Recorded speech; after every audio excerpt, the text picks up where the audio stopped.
माँ जी, आपने कॉल किया था। सॉरी मैं देख नहीं पाई।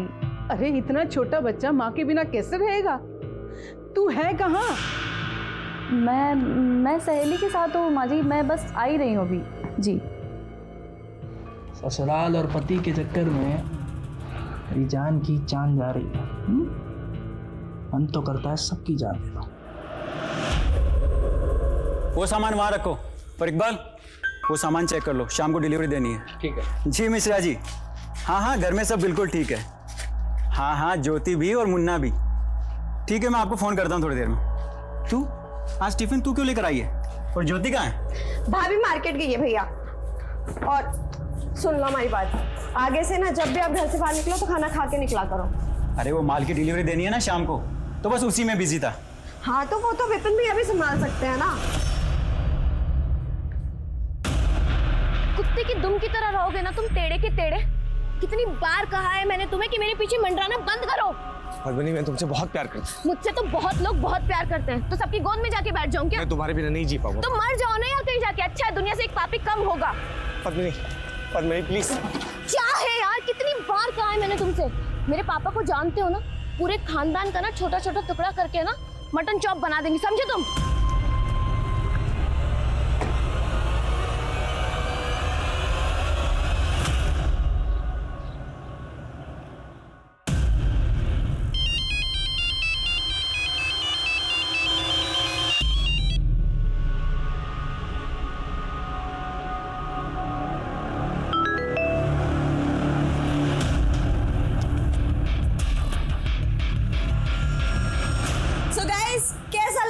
प्लानिंग पर मेरा ये कॉमिक एक्ट।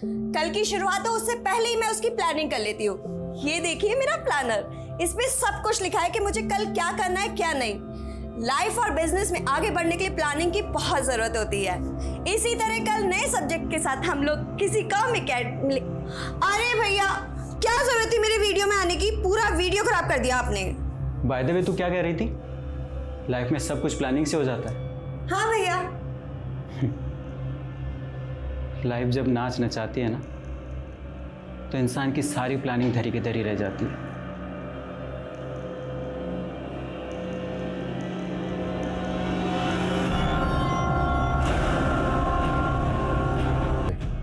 तृप्ति की माँ, तृप्ति के 2 भाई सुनील और विपिन, सुनील की पत्नी ज्योति और उनका एक 6 महीने का छोटा बच्चा। अच्छा, इनकी किसी से कोई लड़ाई? हाँ सर दोपहर में सुनील विपिन पर किसी बात पे बहुत जोर से चिल्ला रहा था। बहुत गुस्सा था वो। भैया कम से कम खाना तो खा लेते। तुझे मेरी बड़ी चिंता हो रही है। गोडाउन छोड़कर घूमता रहता है, मेरे अकेले का बिजनेस है क्या? तेरे से बात करना ही बेकार है। तू जा आराम से बैठकर रोटियां तोड़, मैं संभाल लूंगा सारे काम। फैमिली में कोई और है? सर इनका बड़ा बेटा पंकज, वो अजमेर में रहता है। सर अभी 15 दिन पहले तृप्ति की सगाई हुई थी। बहुत खुश थे सब लोग।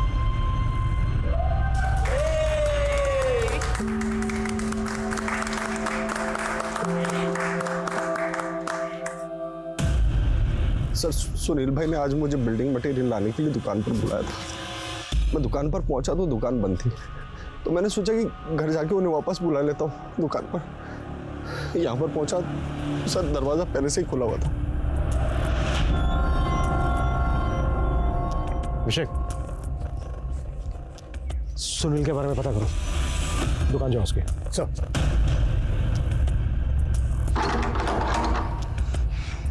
सर फोर्स एंट्री का भी कोई नहीं।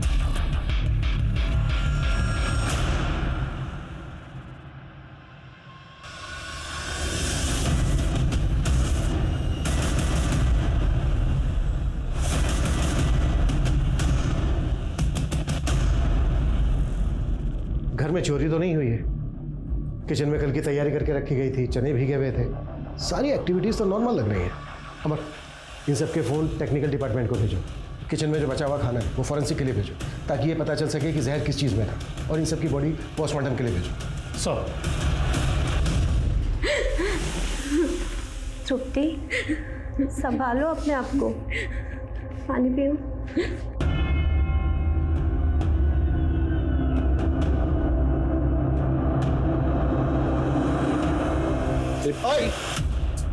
कौन हो तुम? सर मुझे तृप्ति से मिलना था। अभी नहीं मिल सकते, चलो आओ। सर लेकिन सर टेरेस का डोर भी ओपन है और घर का मेन डोर भी।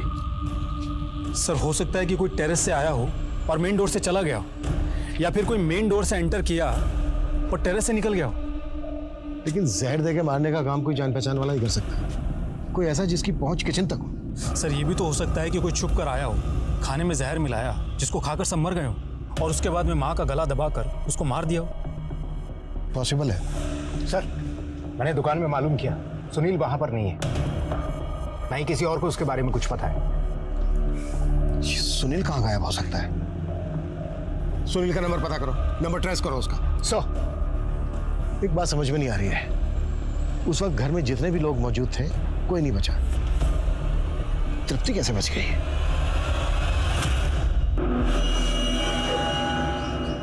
तृप्ति, समझ सकता हूं ये सही समय नहीं है सवाल जवाब करने के लिए, लेकिन आपकी फैमिली के साथ क्या हुआ, किसने किया, ये जानने के लिए हमें आपकी मदद की जरूरत होगी। प्लीज मदद कीजिए हमारी। हमें ये बताइए कि एग्जैक्टली हुआ क्या था?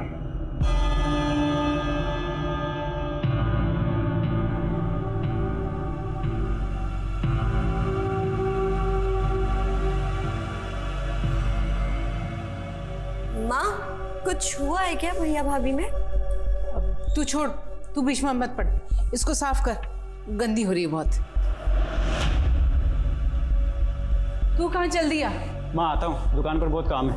अरे खाना तो खा जा बेटा, अरे 10 मिनट लगेंगे। अरे माँ अभी नहीं खा सकता, माल की डिलीवरी देनी है। भैया भैया, माँ मैं एक सेकंड।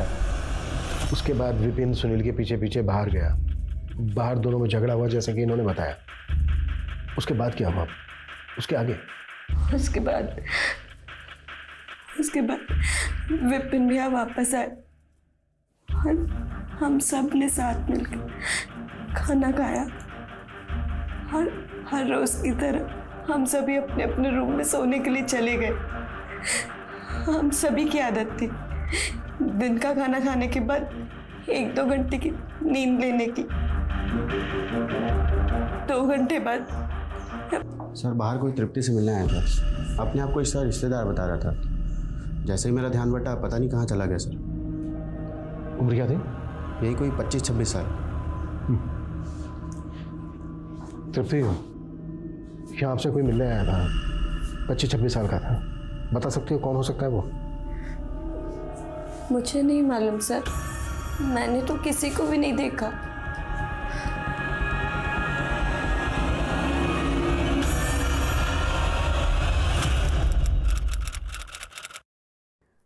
सर मैंने तृप्ति की बेल के लिए अप्लाई किया है।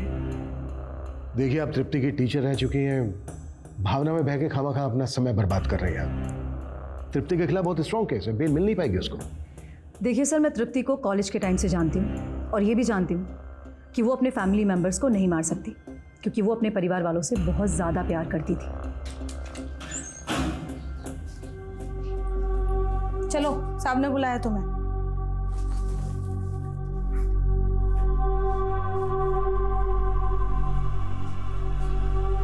मैं जानती हूँ कि तुमने कुछ नहीं किया है तृप्ति, लेकिन आपके और मेरे मानने से क्या होता है? कानून तो मुझे गुनहगार मानता है ना, और मेरे अपने भी मुझे गुनहगार मानते हैं। और क्या फर्क पड़ता है, अब मेरी फैमिली तो वापस नहीं आ सकती ना। Tripti, I am really sorry for your family, पर मैं तुम्हें इस कलंक के साथ जीने नहीं दूंगी। बस तुम मुझे ये बताओ कि कहीं तुम पर कोई दबाव तो नहीं है ना? सर मैं आपके सारे पैसे लौटा दूंगा, मेरे पास पाई का हिसाब है। प्लीज मुझे थोड़ी सी और मोहलत दे दीजिए। हाँ, मैं मानता हूँ कि मैं 1 साल से यही कहता आ रहा हूँ, बस मुझे थोड़ा सा और समय दे दीजिए प्लीज। मैं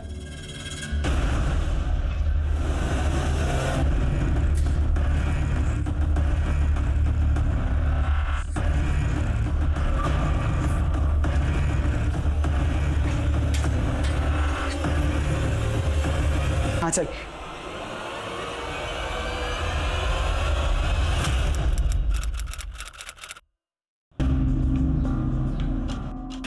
सर मैंने सुनील के हिसाब किताब की डायरी चेक की। सर उसके ऊपर बहुत बड़ा कर्ज था। सर सुनील ने जिससे 50 लाख का लोन लिया था, मैंने उससे भी बात की। सर उसका कहना है कि सुनील उसे बार बार एश्योर कर रहा था कि उसके पैसे दे देगा, लेकिन सर सुनील प्रेशर में तो था। लेकिन उसके लिए वो अपनी फैमिली को क्यों मारेगा? सर हो सकता है बेइज्जती के डर से। सर हम उसके फ़ोन को भी ट्रेस करने की कोशिश कर रहे हैं, लेकिन उसका फ़ोन बंद आ रहा है। सर उसके फ़ोन की लास्ट लोकेशन मार्केट की है।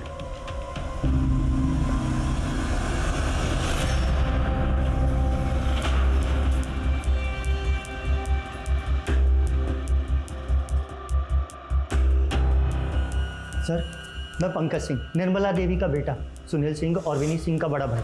सर मुझे बड़े साहब से मिलना। सर मैं नहीं जानता सर सुनील कहाँ है, उसने मुझे कोई फ़ोन नहीं किया सर। फैमिली की किसी के साथ कोई दुश्मनी? दुश्मनी तो नहीं सर, किसी से नहीं। मैं तो अजमेर में रहता हूँ और मेरा तो यहाँ आना जाना भी कम होता है। हाँ, पिछले 15 दिन पहले मैं आया था तृप्ति की सगाई में। अरे वाह देवर जी, आपने तो बहुत अच्छा लड़का ढूंढा है तृप्ति के लिए। अरे मैं तो कहता हूँ अब इसकी भी सगाई करा दो। क्यों बे, करा दे तेरी सगाई। फैमिली में कोई तनाव? तनाव तो बस एक ही थी, विपिन की वाइफ पद्मनी। कपड़े भी हम उतारे, तय भी हम करें, ये जवान बैठे रहे, बस बूढ़े काम करते रहे, इनकी सेवा करते रहे और कुछ नहीं। अरे सुनील, अरे ज्योति, पंकज, अरे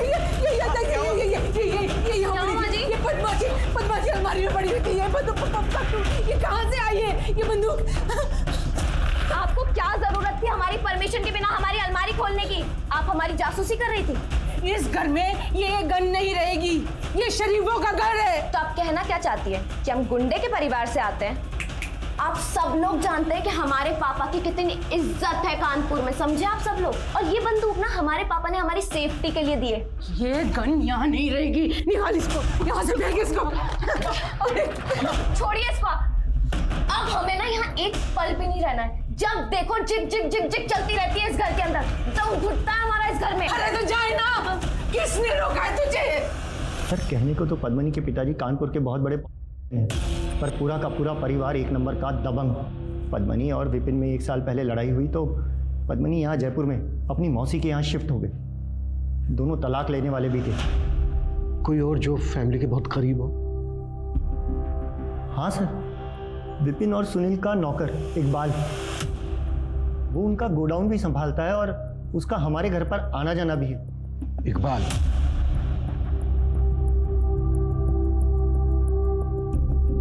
इकबाल के बारे में किसी ने कोई जिक्र नहीं किया और उस वक्त वहां पर सब लोग मौजूद थे, लेकिन इकबाल का कहीं अता पता नहीं था। इस इकबाल के बारे में पता करो। और एक बार, तृप्ति के अलावा वहां पर सबकी मौत हुई, लेकिन तृप्ति ने ना तो कुछ सुना ना कुछ देखा। मुझे लगता है तृप्ति हमसे कुछ छुपा रही है। सर एक काम करते हैं, इस तृप्ति को कस्टडी में ले लेते हैं और अच्छे से पूछताछ करते हैं। अभी नहीं, फिलहाल तृप्ति के खिलाफ हमारे पास कोई सबूत नहीं है। अभी के लिए तृप्ति को तृप्ति के भाई के पास ही रहने दो, लेकिन नजर रखो उस पर। तब तक हम तृप्ति के मंगेतर से मिलते हैं। Yes sir. सर हमारी अरेंज मैरिज होने वाली थी, पर तृप्ति ज़्यादा बात नहीं करती थी। मैंने तुम्हें यहाँ के लिए इसलिए बुलाया क्योंकि शादी से पहले मैं तुम्हें जानना चाहता था। पूरी उम्र निकल जाती है लेकिन इंसान को जान नहीं पाता। वेल, शादी हो रही है हमारी, बहुत मौके मिलेंगे एक दूसरे को जानने और समझने के। तृप्ति एक पढ़ी लिखी मॉडर्न लड़की थी, उसके मुंह से इस तरह की बातें सुन के तुम्हें कुछ अजीब नहीं लगा? ऐसा नहीं लगा कि वो शादी से खुश नहीं है? नहीं सर, मुझे लगा वो शर्मीली है।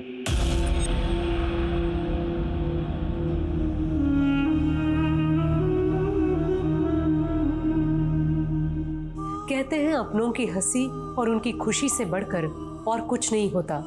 अपने परिवार के लिए इंसान अपनी जान भी दे सकता है, लेकिन इस केस में परिवार के कत्ल की सुई 2 लोगों पर जाकर टिकी थी, एक तृप्ति और दूसरा सुनील। पुलिस इस केस से जुड़े और भी पहलू खंगालने की कोशिश कर रही थी, लेकिन इन दोनों पर उन्हें पक्का शक था। तो क्या इन दोनों में से किसी एक ने परिवार के बाकी लोगों का खून किया था, या अपराधी इतना शातिर था कि पुलिस की आंखों में धूल झोंकने में कामयाब हो गया? आखिर वो कौन था और उसके वहशीपन के पीछे क्या वजह थी? अल्लाह कसम साहब, मुझे कुछ भी नहीं मालूम। तेरे मालिक और उसकी पूरी फैमिली की हत्या हो गई और तू फरार था। अरे साहब वो तो मैंने छुट्टी ली थी, मेरी बीवी को मायके छोड़ने के लिए जाना था ना, इसीलिए। तुझे गुस्सा था ना अपने मालिक पे? नहीं साहब, दोनों मालिक नेक आदमी थे। सुनील की कोई लड़ाई थी विपिन या फैमिली से? सुनील भाई का तो पता नहीं साहब, लेकिन हाँ जो उनके बड़े भाई हैं पंकज, उनकी जरूर विपिन भाई से 1-2 बार कहा सुनी हुई है। बहुत हो गई तेरी मनमर्जी, और नहीं चलेगी। दिल का ताड़ बनाने की आदत हुई आपकी। एक बात बताऊं आपको, पापा का तो कभी आपने अपना माना नहीं, तो बाकी फैमिली को तो जाने दीजिए। अब तू ज्यादा मत बोल, एक बात याद रख, मैं तुझसे बड़ा हूं। और क्यों हुई थी कहा सुनी? ये मुझे नहीं मालूम साहब। सर इस इकबाल ने तो शक की सुई वापस अपड़। सर विपिन की वाइफ पद्मिनी आई। सुना है विपिन और उसकी फैमिली से काफी प्रॉब्लम थी आपको? विपिन से प्यार करते थे हम, और प्यार में इंसान सूरदास तो हो ही जाता है, तो हमने भी उससे शादी कर ली। लेकिन शादी के कुछ समय बाद जाके हमें पता चला कि उसका परिवार कितने पुराने ख्यालात का है। और हम ना हमारे पापा की प्रिंसेस है। हमारे पापा ने ना हमें आज तक किसी भी चीज़ के लिए रोका टोका नहीं, और उस घर में हर बात पे जिग जिग जिग जिग जिग जिग, तो बस छोड़ दिया हमने। घर पे गन भी रखती थी आप? हाँ तो लाइसेंस है उस गन का हमारे पास, और वो गन हमारे पापा की है। आप लोग शायद जानते नहीं है हमारे पापा कितने बड़े आदमी हैं। अच्छा, तो क्या वो इतने बड़े आदमी हैं कि एक पूरे के पूरे परिवार को ही खत्म कर दे? क्या मतलब है आपका? देखिए आप ना हमें अच्छे इंसान लग रहे हैं, इसलिए अभी तक हम आपसे तमीज से पेश आ रहे हैं, वरना 2 मिनट नहीं लगेगी आपकी वर्दी उतरवाने में। और आप हमारी बंदूक के पीछे काहे पड़े हैं? हमारी बंदूक की गोली खा के मरे हैं क्या वो लोग? नहीं ना, जहर खा के मरे। तो फिर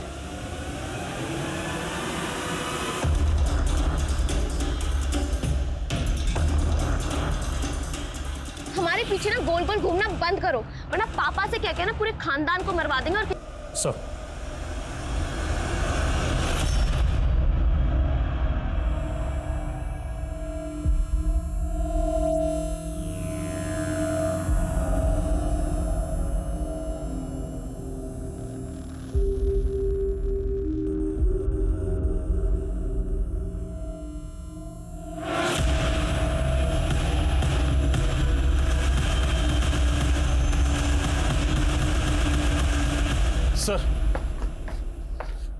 सर घर में छानबीन के दौरान मुझे ये डायरी मिली। सर मैंने इस डायरी को पढ़ा, थोड़ा अजीब लगा है सर। आप मेरे दिल की आवाज हो बाबा। कहना क्या चाह रहे हैं? आप मेरे कान में फुसफुसाते हैं, मुझे सही राह दिखाते हैं, क्या है ये सब? सर मुझे तो ये किसी तांत्रिक का चक्कर लग रहा है। और यहाँ एक PNR नंबर भी लिखा है, 17 मार्च की डेट लिखी है इसकी, तो 15 मार्च को सबके मर्डर हुए थे। पता करो ये PNR नंबर किसका है, ये डायरी किसकी, और वो बाबा कौन? Yes sir. हाँ सर, ये विपिन भैया की हैंड राइटिंग है। और सर वो पूजा पाठी थे, पूजा पाठ में बहुत विश्वास करते थे, पर वो कभी तंत्र मंत्र में विश्वास नहीं करते थे। और विपिन भैया हमारे पापा को भी कभी कभी बाबा कहा करते थे। लेकिन माँ का ऑपरेशन, तेरी सगाई, ये सब बातें तो पिताजी के गुजरने की बात की है। फिर इन सब बातों का जिक्र इस डायरी में कैसे? तो फिर किस बाबा के बारे में लिखा है इसमें? सच सच बताओ, क्या विपिन का किसी बाबा से मिलना जुलना था? पता नहीं सर, लेकिन विपिन हमारे पिताजी के गुजरने के बाद से बहुत ज़्यादा परेशान रहने लगा था सर। 2 दिन से ऐसे ही बैठा हुआ है। पहले तो हमें कहा कि किसी को नहीं बता, संस्कार करना है हमें। पापा सो रहे हैं, पापा मरे नहीं और कोई हाथ नहीं लगाएगा इनको। पहले तो वो बहुत रोया, उसके बाद लड़ाई हुई, हमने उसे चुपके से बेहोशी की दवाई दे दी और फिर पिताजी का संस्कार किया। लेकिन सर पापा की मौत के बाद में विपिन बात बात पर लड़ने लगा था। तो क्या हो सकता है कि विपिन ने किसी तांत्रिक के बहकावे में आकर अपने घर वालों की और अपनी जान ली हो? मेरा दिल नहीं मानता सर, वो ऐसा नहीं कर सकता सर। अगर आप लोगों को कुछ भी याद है जो आपसे छूट गया हो तो आप हमें कॉल कीजिएगा। चलो सर, वो सुनील भैया का कुछ पता चला क्या? फिलहाल तो नहीं, हम पता लगाने की कोशिश कर रहे हैं। बॉडी को तुरंत पोस्टमार्टम के लिए भेजो। Okay sir. Excuse me sir. Hello, क्या? ओके सर, टेक्निकल डिपार्टमेंट से फ़ोन था। उन्होंने तृप्ति के सेल का डाटा रिकवर कर लिया है और सर उनका कहना है कि तृप्ति का किसी धीरेन्द्र नाम के आदमी से अफेयर चल रहा था। हो गई थी। और फूड फॉरेंसिक रिपोर्ट क्या कहती है? सर उनका कहना है कि खाने में नहीं, लड्डू में था।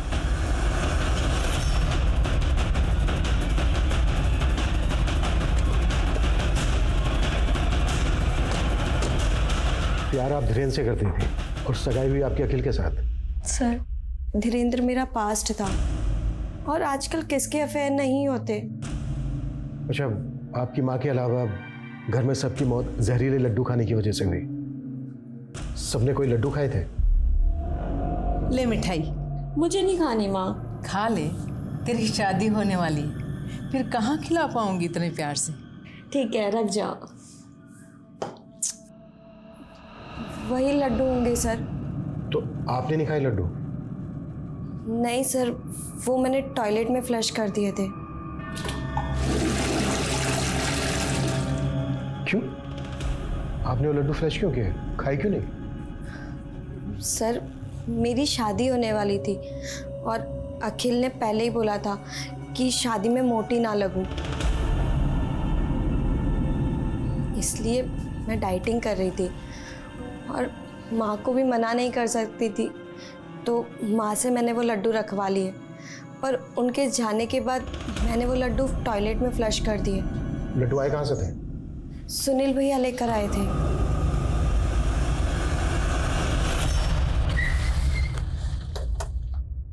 सर, तृप्ति की भाभी ज्योति किसी प्रभात नाम के आदमी के टच में थी। मैंने प्रभात का 1 साल का कॉल रिकॉर्ड चेक किया। दोनों के बीच दिन रात बात होती थी। उठा लो उस प्रभात को। सर। हाँ, मैं ज्योति भाभी को जानता था। दरअसल मैं उन्हीं के गांव का हूँ, इसलिए अक्सर बात होती रहती थी। तो एक शादीशुदा औरत से रात के 12-1 बजे तक बातें करता था? सर वो ज्योति भाभी प्रेगनेंसी के टाइम पे बहुत ज़्यादा इमोशनल रहती थी। उन्हें अपने मायके की याद आती थी और मैं रात में देरी से सोता हूँ, इसलिए वो जब भी रेस्टलेस या लोनली फील करती थी तो मुझे फ़ोन करती थी।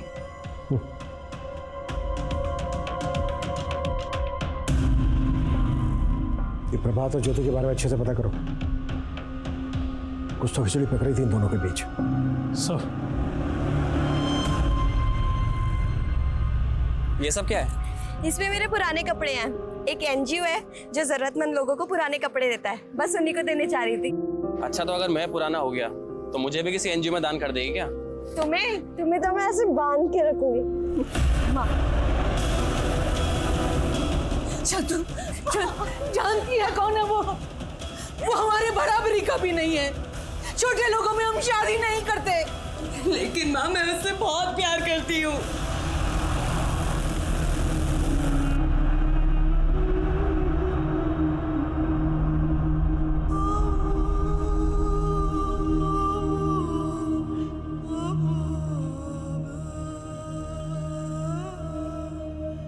सर, विपिन की दुकान के आगे एक शमशान है और वहाँ पर एक तांत्रिक रहता है। वहाँ के आसपास के लोगों का कहना है कि विपिन अक्सर वहाँ पर आता जाता रहता है।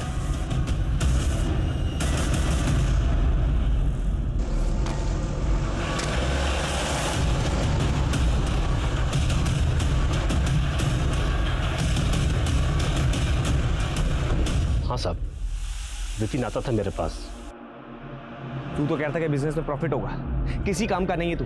ढोंगी है, पाखंडी है। अपने आप को असली सिद्ध पुरुष कहता है। असली सिद्ध पुरुष मेरे बाबा थे, मेरे पापा, और वो जो चाहे ना वो कर सकते थे। मेरा सारा बिगड़ा काम बनाते थे। आया अपने आपको बाबा कहने। बार बार आया करता था मेरे पास। ऐसा लगता था जैसे वो मेरी शक्ति आजमा रहा हो या मेरा मजाक उड़ा रहा हो। ऐसा क्यों करेगा वो? इसके पीछे कोई लॉजिक तो है नहीं। सर, प्रभात के मोबाइल फोन के डिलीटेड मैसेज में हमें कुछ मैसेज मिले हैं। ये तो सुनील के मैसेज है। सुनील प्रभात को ऐसे मैसेज क्यों भेजेगा? सर, हमें भी अजीब लगा, तो हमने सुनील, ज्योति और प्रभात तीनों के बैंक अकाउंट चेक किए। सर, ज्योति पिछले 1 साल से रेगुलर बेसिस पे प्रभात के अकाउंट में पैसा ट्रांसफ़र कर रही थी। कभी 20,000, कभी 50,000, तो कभी 1 लाख रुपए। सर, प्रभात और ज्योति के मोबाइल अक्सर एक साथ स्टेशन रोड पर एक्टिव रहते थे। सर मैंने पता किया है तो मालूम चला है कि वो किसी होटल में मिलते थे। वो तुम्हारे गांव वाला है ना प्रभात, उसके साथ चले जाओ, अच्छा आदमी है।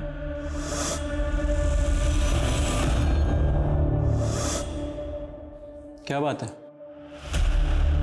वो प्रभात, मुझे कुछ ठीक नहीं लगता है वो।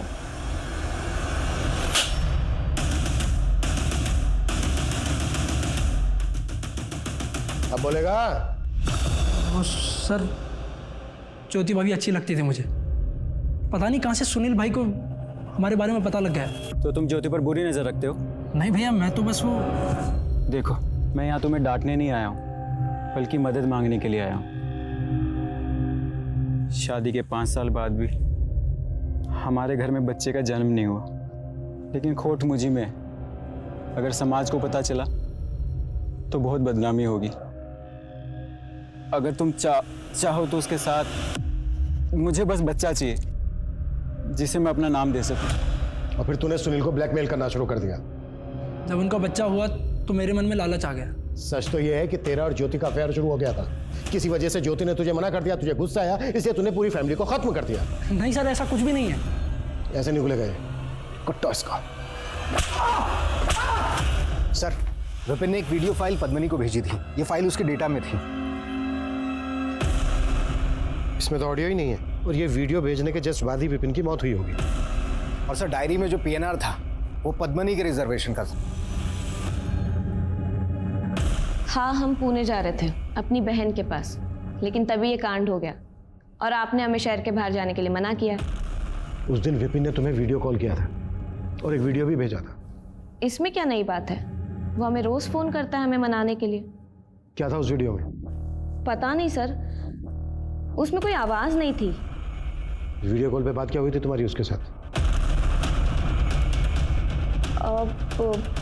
पता नहीं सर, उसे कैसे पता चल गया कि हम पुणे जा रहे हैं, तो उसने रोकने के लिए फोन किया था। लेकिन सर, हम आपको बता रहे हैं कि आप खामखा हम पे शक कर रहे हैं। ये सारा किया धरा है ना तृप्ति का है। मुझे लगता है पद्मनी हमसे। जब हम तृप्ति के घर के आसपास वारदात के दिन की सीसीटीवी फुटेज चेक कर रहे थे तो एक फुटेज में हमें तृप्ति दिखी। ये रही फुटेज। ये तो उसी दिन की फुटेज है, लेकिन तृप्ति का कहना है कि मिठाई सुनील लेकर आया था। सर, हमें यह भी पता चला है कि वारदात के एक दिन पहले सुनील की धीरेन्द्र से लड़ाई भी हुई थी। हाँ सर, हमारी लड़ाई हुई थी। तुम मेरा साथ दोगी ना तो मैं सब कुछ ठीक कर दूंगा। मैं भी तुमसे बहुत प्यार करती हूँ, तुम्हारे साथ रहना चाहती हूँ, पर मैं कुछ नहीं कर सकती। देखो तृप्ति, तुम मेरे बिना रह नहीं सकती। क्या कर रहा है तुम? भैया, ये गुस्सा आया और तूने गुस्से में तृप्ति के साथ मिलकर सबको खत्म कर दिया। सर, मैंने कुछ नहीं किया। ये जो मिठाई लेकर जा रही है ना तृप्ति, इसी में मिला हुआ था जहर। सर, मुझे इसके बारे में कुछ नहीं मालूम। तूने साथ दिया उसका, तुम दोनों ने साथ में मिलकर किया है ये सब। हाँ सर, मैं मानती हूँ कि वो मिठाई का डब्बा मैं ही घर लेकर गई थी, पर वो मिठाई का डब्बा घर ले जाने के लिए मुझे सुनील भैया ने ही बोला था जब मैं उन्हें लंच बॉक्स देने गई थी। भैया, ये टिफिन यहाँ पर रखा है, खा लेना। अरे सुन, ये मिठाई ले जा, घर पे सबको दे देना, ठीक है? चल बाय। तुमने जो कहानी सुनाई वो सच नहीं है। सच मैं तुम्हें बताता हूँ। तुम धीरेन्द्र से प्यार करती थी, लेकिन तुम्हारे घर वालों ने तुम्हारी सगाई जबरदस्ती अखिल के साथ करवा दी। तुम्हें इस बात पे गुस्सा आया, तुमने 15 दिन तक वेट किया। फिर 15 दिन वेट करने के बाद तुमने धीरेन्द्र के साथ बहुत अच्छे से प्लानिंग की। तुम घर पे लड्डू लेकर आई, उन लड्डुओं में तुमने जहर मिलाया। तुम्हारे सुनील भैया जैसे ही घर से बाहर गए, तुमने धीरेन्द्र को इन्फॉर्म किया। धीरेन्द्र ने उनका पीछा किया और दुकान पर जाकर उनका मर्डर कर दिया, और फिर दुकान का दरवाजा बाहर से बंद कर दिया। फिर तुमने वो जहर वाले लड्डू अपने पूरे परिवार को खिलाए, लेकिन तुम्हारी माँ ने वो लड्डू नहीं खाए। क्यों? क्योंकि उनको डायबिटीज थी, इसलिए तुमने अपनी माँ को गला दबा के मार डाला और तुमने अपने टेरेस का दरवाजा खुला रखा ताकि पुलिस को गुमराह किया जा सके। नहीं सर, ये सब झूठ है। यही सच है। नहीं सर, ये सब झूठ है। मैंने ऐसा कुछ भी नहीं किया। आप मेरा यकीन मानिए, मैंने ऐसा कुछ भी नहीं किया। सर, अगर ये सारा खेल तृप्ति और धीरेन्द्र का है तो फिर विपिन की लिखी उस डायरी का क्या? देखो, उस डायरी से कुछ प्रूफ तो होता नहीं है। मुझे लगता है वो डायरी पुलिस को भटकाने के लिए लिखी गई है। एक काम करो, डायरी में जो हैंडराइटिंग है पता करो वो वाकई में विपिन की है या फिर किसी और की है। Yes sir. विपिन के डायरी में मिली हैंडराइटिंग को उसके गोडाउन में रखी फाइल्स की हैंडराइटिंग से मिलाया गया। डायरी में विपिन की ही हैंडराइटिंग थी, लेकिन उस डायरी में लिखी बातों का इस केस से कोई मतलब ही नहीं दिख रहा था। जहां एक तरफ पुलिस को ऐसा लग रहा था कि उन्होंने, लेकिन किसी भी बेगुनाह को सजा नहीं मिलनी चाहिए। अमर, इस केस से जुड़े जितने भी लोग हैं सबकी कुंडली एक बार और निकालो, और वो लोग जिन जिन लोगों के कांटेक्ट में थे उनका इतिहास भी चाहिए मुझे, कुछ भी छूटना नहीं चाहिए। Yes sir.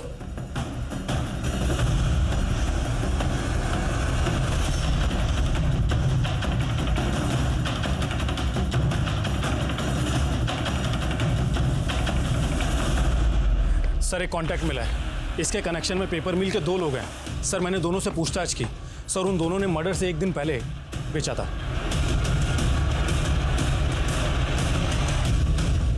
साहब मुझे तो उस विपिन ने कहा था। बाबा मेरी पत्नी को वापस लाना है। मेरे पूरे परिवार से गुस्सा होकर वो चली गई है। सबकी आत्मा की शुद्धि करानी है। तुम कहना क्या चाहते हो? मेरे बाबा ने कहा है सपने में आकर मेरे कान में सफेद जहर दूंगा तो सबकी आत्मा सफेद होगी। तुम हत्या करोगे? नहीं, मरेंगे नहीं, सिर्फ आत्मा साफ होगी। साहब उसने मुझे बहुत से पैसों का लालच दिया था, कहा कि मरेंगे नहीं। मुझे लगा कि बस जरा सा जहर चटाएगा, इसीलिए मैंने उसे जहर लाकर दे दिया। साहब उसकी पत्नी को सब मालूम था। सर उसने मुझे वीडियो कॉल किया था। तुम्हें कितनी बार बोला है ना कि हमें कॉल मत किया करो, समझ में नहीं आता तुम्हें? तुम समझ क्यों नहीं रही? मैं तुमसे बहुत प्यार करता हूँ। देखना चाहती हो कितना? अभी दिखाता हूं।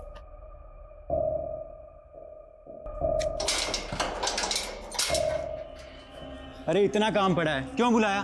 भैया वो ना कुछ प्रॉब्लम चल रही है। कहाँ पर? भैया वो ना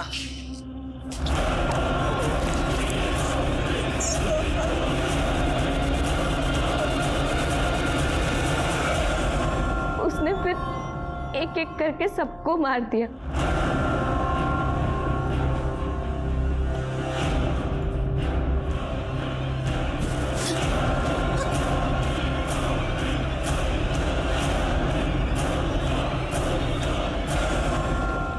भाभी लड्डू खाइए ना।